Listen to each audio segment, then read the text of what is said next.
Hello everyone and welcome to this very special broadcast. I don't need to introduce Neerja Chowdhury to you. She's someone you see on your television screens often enough. She's been a veteran journalist, a journalist for 40 years, a political analyst, and now the author of a deeply fascinating book called How Prime Ministers Decide. Neerja ji, welcome here to our studios. This is your first book. That's right. This is your first book and you write about India's prime ministers. There have been 14 prime ministers that India has had. You have picked 6 and you have chosen to write about 6 of them. How was that decision made? Who do you pick, who do you not pick? And rather interestingly, you have not picked Prime Minister Modi or Pandit Nehru. That's right. I think the thumb rule that I decided to use was to go for prime ministers who had completed their term. Now, the exception was Jawaharlal Nehru and VP Singh. Now, I didn't leave out Nehru because it has become fashionable to rubbish him. But I felt my political consciousness started after Nehru. And whatever I would do about Nehru would be a cut and paste job. And VP Singh I chose because even though he lasted for 11 months, he changed the political landscape of India forever. So he's the one I've included. The Prime Minister most difficult to leave out was Narendra Modi because he looms so large in public consciousness at the moment. But as I decided that I would go in for it, but as I started to do research and even writing as a draft, I felt that I would not be able to do justice to it because it was work in progress. I didn't have the benefit of hindsight as I did with the other prime ministers. And also with an incumbent prime minister, the people who surround him, who have proximity to him, access to him or her, would not talk about the incumbent freely while he was still in power. The people who talked to me about the other prime ministers mostly did so after they went out of power. So I decided, given the fact that he's brought a paradigm shift in Indian politics, very controversial, people like him or don't like him, and it would have been very interesting to put some of his decisions under the microscope. I decided to leave it for another day. Another day. So maybe that's your next book. Who knows? Who knows? Who knows? In your first few pages, Neerja ji, you write that it's often lonely at the top. It's very crowded because people are crowding you for space, for attention, for time, but it's also very lonely. In that sense, who was the loneliest prime minister according to you, since you have written about 6 of them so extensively? Look, I think I would say the loneliest will be, that's a very interesting question to think about. Indira Gandhi, yes, I think. But she was surrounded by family all the time. Family, yes, but at the, particularly her last years, after the loss of Sanjay, after he died, 284 when she was assassinated, that I think was a very difficult, lonely, must have been. I'm only going by what one is documented. VP Singh, who, he started off being a loyalist of the family, Nehru Gandhi family, but at the end of it, he used to say, there's nothing like loyalty in politics, it's a convergence of interests. And did not, it was not one or two, he had a couple of people around him, so-called coterie, but didn't rely on anyone or a group solely. The other person who really didn't let his right hand know what the left hand was doing was Narasimha Rao. Nobody around him, and Bhuvnesh Chaturvedi, who was his junior in the PMO, used to often say nobody has the full picture about what the Prime Minister wants, is doing. Not even me. He tells me certain things. And I think that was even true of Principal Secretary N. Verma, who he had. Even Naresh Chandra, who he used on Ayodhya, or when he contemplated testing the nuclear weapon, but didn't go ahead with it because the information leaked. And that's also a very interesting story. But Manmohan Singh could be also, in his second term. I remember him walking through Parliament zombie-like when he was really being attacked and they were beleaguered government. So actually all of them. Vajpayee has written about his loneliness. The higher you go to the top, the lonelier it gets. And he says, I wonder if I did the right thing getting into politics. He saw himself essentially as a poet. So the top is lonely, no doubt about that, because the buck stops with you. And you have to take decisions, and some of them have gone on record here, that are going to affect millions of people. And that's an awesome feeling.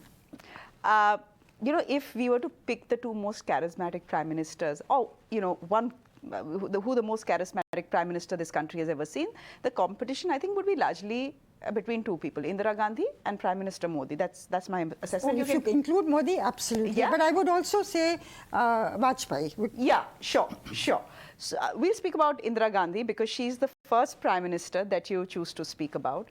So here's a lady who goes from Gungi Gudiya to Durga to dictator and back to Prime Minister. Someone who's seen incredible highs and lows. The lowest perhaps was losing her son, Sanjay Gandhi. Did she actually believe that it was the wrath of goddess Chamundi that took away her son? Because that's something you write about in the book. You know, she was to go to Chamunda Devi temple, and it was all fixed. And Sanjay was also to go with her. So she was Prime Minister by now? She was Prime Minister. And she just became Prime Minister and decided she would do that. So, but then she was told that the weather was bad. So they decided to give it a skip.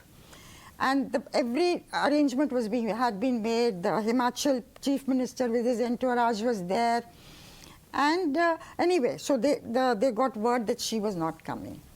So the rest of the team decided to do all the, you know, puja and everything. But the Pandit was very angry. He said, you know, Ma forgives ordinary people if they don't come, but Ma will not forgive a leader.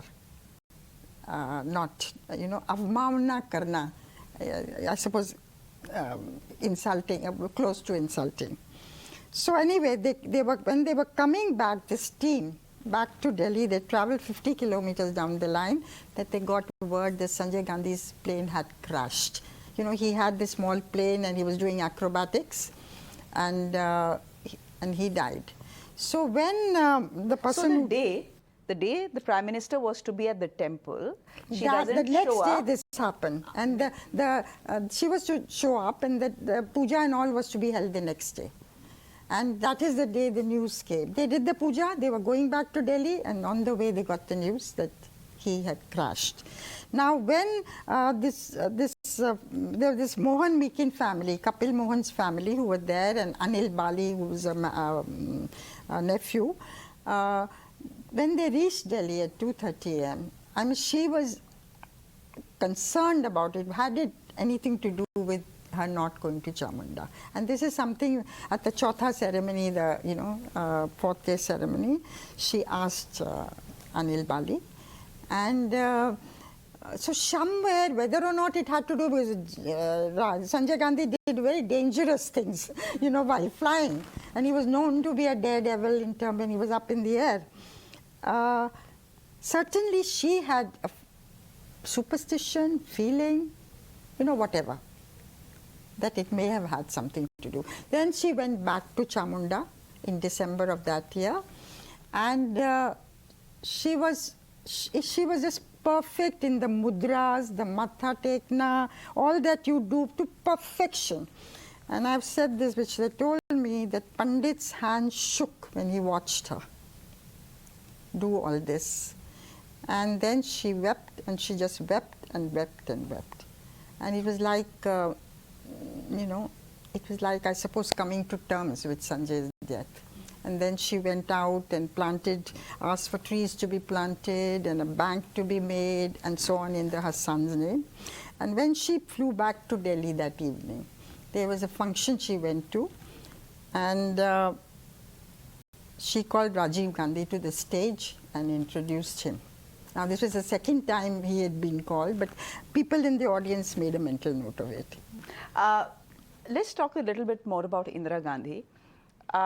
Probably the most the biggest decision that she took during her tenure, bigger than going to war with Pakistan, was was the emergency and then going to elections post the emergency. What was she thinking? Did she really think she could get away imposing the emergency, then call an election? Did she really think she could win? She was cornered. And she was advised, Siddharth Shankar Ray and also Sanjay Gandhi, that this was a way of getting out of it. So in terms of, and this has been documented quite a lot, when the judgment of the Allahabad High Court came, which disqualified, this was against for her electoral malpractices, and it disqualified her. So then she had to think, do I appoint somebody in the interim till I'm cleared? And Babu Jagjeevan Ram's name came, who was the senior most, but she decided against it, because as she said then and later, once a Dalit leader sits there, it's going to be very difficult to dislodge him.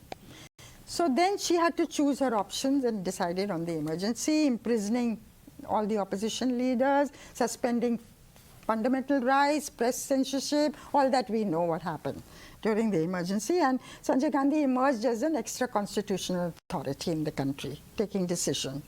Now, why did she go in for elections in 1977? This tantalizes people even to this day. Was it, some people believe it was the Nehru's daughter reasserting inside her, Nehru, the Democrat's daughter. And she felt whatever she had done was not right. Some people feel that it was international opinion which had turned against her. Many of her personal friends that she had made when she traveled with her father and she respected, they had turned against her. Or Vinoba Bhave kept, who she relied on, kept writing to her, when are you going to do it, and so on.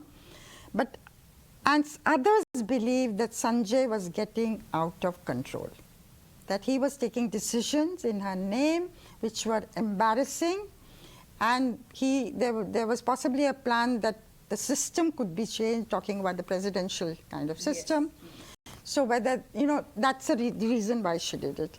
My own sense, coming through in my conversations with several people, is that Sanjay was the reason why she went in for elections.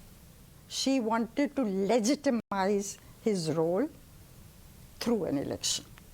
And she was, to say that she thought she was going in for elections again, which is a hypothesis put out, that she would lose and yet she would do it for spiritual reasons, to make amends, whatever.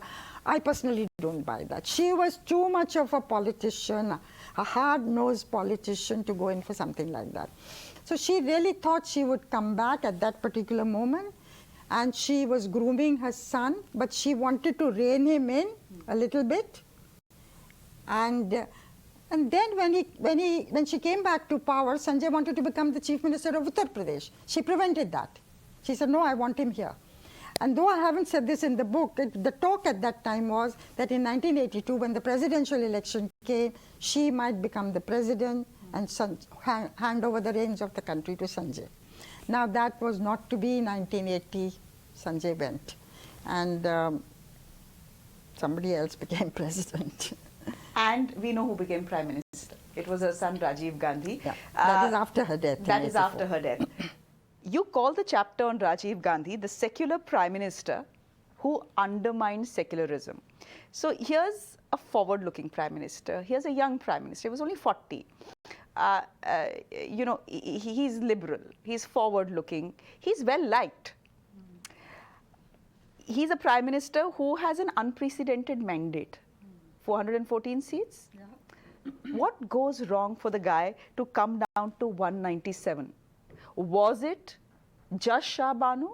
Was it Bofors? Was it the both of them? And what explains his Shah Banu decision? You're absolutely right. When Rajiv came to power, he was the new hope of India. He came like a fresh breath of fresh air. And very quickly decisions, lowering the voting age to 18, which we now enjoy, anti-defection law to stop this Ayaram, Gayaram that was going on and on and on, solving problems that had defied Indira Gandhi, Punjab, so much conflict was there. Assam, so much conflict was there. Mizoram, he signed those 3 accords very, very quickly, had dialogue with the leaders of these states. And then came Shah Banu in 1985, April, a very innocuous judgment which is happening every day, giving maintenance to an old woman who'd been married for 45 years with 5 children, who'd been divorced, and she had gone to court asking for maintenance, and the first amount given was rupees 25 per month. And the Muslim community went up in arms that this is interference in our personal law, though the judgment was given under the Criminal Procedure Code, which has a section about helping the destitute. And then with this community irate and parliament discussion, Arif Muhammad Khan was supported it at the instance of Rajiv Gandhi. He decided anyway by the end of the year to bring in what was called the Muslim Women Bill to undo the Shah Banu judgment. This had the Hindu community up in arms. You know, why are they? Appeasement of the Muslims. Appeasement of the minorities is a word that came there, became currency then. And then he decided to get the locks at the Babri Masjid Janmbhoomi, which had been put there after 1949, opened through a court verdict. But the court had been not giving a verdict year after year after year. That day, the court gave a verdict. The Doordarshan cameras were outside, ready, because they were expecting it.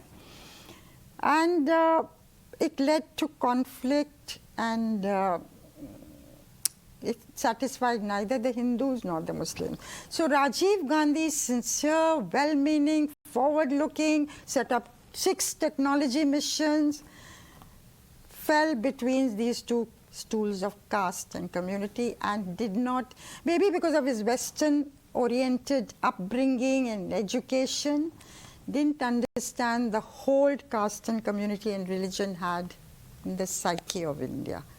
And he was naive, inexperienced, and that is why then, of course, Mr. Vishwanath Pratap Singh, finance minister, fell out, Bofors came, all that story followed. And in 1989 winter, VP Singh replaced him as prime minister. VP Singh, you write about him next, the only prime minister that you write about who has not completed a full term. In fact, he didn't even manage to complete a full year. That's right, 11 months. 11 months, 11 months. His chapter, you call his chapter the crafty prime minister who remade Indian politics. The only leader who actually left the Congress and could manage to craft a solid alternative and become prime minister. No one since has been able to do it. You know, he brought in Mandal. This Mandal Commission's report to give 27% job reservation in government services and public sector undertakings to the OBCs, the backward classes. Now that created a complete backlash, but he did it at that time to save his beleaguered government, because he was, from within he faced a challenge. He faced a challenge from Rajiv Gandhi, and there was a lot of, from the BJP getting assertive. So he had to, there was this pincer movement that he had to fight. Now his contribution, and then he lost the government, of course, because the BJP withdrew support to him, his government. They felt that it was, their own constituency of the upper caste, middle classes, had turned against them because of the Mandal decision, so they had to do this. Now, if you look at it, what were his 3 contributions? Actually, when you look at it, many people have left the Congress. R.K. Hegde, Mamata Banerjee, Sharad Pawar, Jagan Reddy, several more, because they differed with the leadership in the Congress. They formed their own regional outfits. They became chief ministers. Chandrasekhar also became prime minister at the head of a rump that broke away from the Janata Party. He was supported by the more dominant Congress Party, lasted also a few months. VP Singh was the only one who managed to craft a national alternative to the Congress. You know, now you have the opposition parties getting together to craft a national opposition to Narendra Modi-led BJP. Whether they'll succeed, we don't know. What happens in 2024 remains to be seen. But VP Singh did that in just about 2 years, maybe even less than 2 years. And secondly, he dealt such a body blow to the Congress party that it did not recover after that. It never came to power on its own. In Narasimha Rao's time, it came as a minority. He broke other parties and became a majority. And under Dr. Manmohan Singh, it was a coalition that the Congress led. Never again came to power on its own. The Nehru-Gandhi family never led the government after that. And what he did, he used to often talk about this, that he brought in the regional parties in the national government. So he felt that it would give them stakes in national politics and give them a very different perspective. So even though DMK at that time had not won any seat in the Lok Sabha, he brought them in the government. So he used to say very proudly that this is something I managed to do. But he said, "Goal kar diya, lekin tang toot gayi." And he went out of power. And he's not, you know, the leadership that the Mandal movement spawned, which is Mulayam Singh Yadav, Lalu Yadav, Nitish Kumar, Ram Vilas Paswan also you can say benefited, Ashok Gehlot, Shivraj Chauhan, Uma Bharti, all the, you know, OBC leadership that the states have seen. And finally in 2014, Narendra Modi, another OBC leader, becoming the Prime Minister of India. So if you look at it today, had Mandal decision not being taken by VP Singh, the base of BJP would have been very different. It was a Brahman Baniya party. Correct. Today, look at the way, you know, OBCs and most backwards, the Mahabadalits, the Pasmanda Muslims also, that they are now making as part of their constituency. You just spoke about the BJP. So let's talk about Atal Bihari Vajpayee. I come from Lucknow. He was a much loved MP. Everyone seems to have liked him. You know, he had acceptance across the board. How was he a moderate in the RSS fold? How is it even possible to be a moderate in the RSS fold? He started as a pracharak, that's true, and then of course, you know, started to look after the magazines, a couple of magazines, and then of course went into parliament in the 50s. Mr. L.K. Advani used to say this often. You know, we've come through the same stream, but he's seen as a moderate and I'm seen as a hawk. But that was partly also because of the Rath Yatra that Advani led.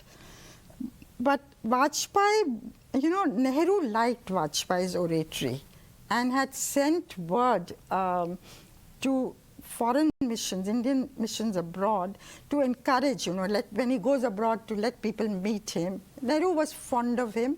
And when Khrushchev came to India in 1960 from the then Soviet Union, and there was a banquet when Vajpayee and Nehru was introducing all the guests. When Vajpayee came forward, he introduced him as our future Prime Minister.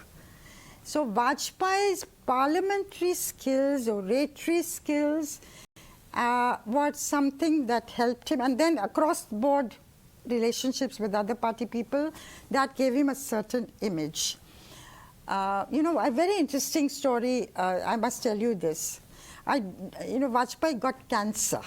Not many people know this. I didn't know that. You didn't know? I asked Yashwant Sinha when I was writing this book.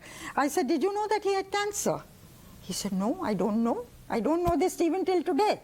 So his own finance minister did not know. But every prime minister since Rajiv Gandhi, when Rajiv Gandhi died, Vajpayee paid him this tribute that Rajiv Gandhi had actually saved his life. And he sent him abroad for treatment, and you are to stay there till it's all over. And every successive prime minister used to send him to the United Nations General Assembly, ostensibly. Of course, he would love that. He loved to be there, meet people, you know, from different countries, be in a safari suit. But nobody squeaked. Nobody leaked this information. Finally, let's speak about Moni Baba. Prime Minister Manmohan Singh, he himself had said that history will judge me a little more kindly than you're doing at this point of time. So here's someone who who's accused of being remote controlled by his bosses, someone who's just an accidental prime minister. In fact, I remember, being packed off to Italy, to Orbisano, where Sonia Gandhi comes from, because everyone had thought that Sonia Gandhi is becoming prime minister.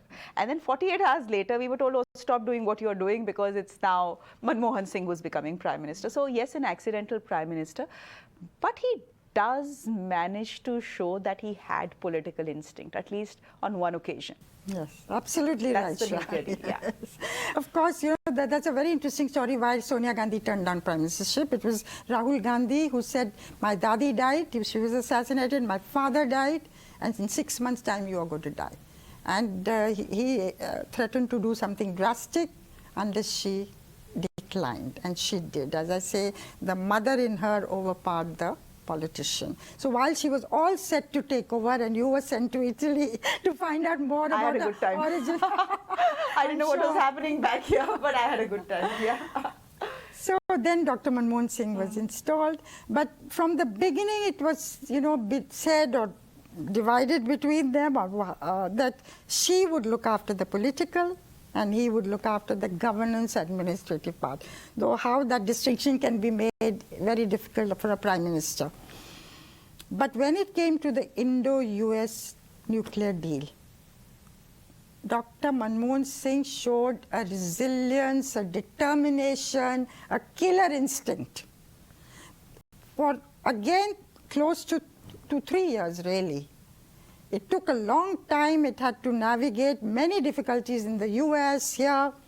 Sonia Gandhi was opposed to it. The left threatened to withdraw support, which they did finally because he decided to go ahead. He had put in place an alternative. Again, Sam Dam Dandabhed weaned away Amar Singh from the Samajwadi Party, this very colorful character. Again, I write about him. He hated to be called fixer. He was a high-class political. I would say fixer is a word one would not use, but he was more than a fixer, but played that role. And he won that vote. That again is how he won it, and etc. is also a very interesting story.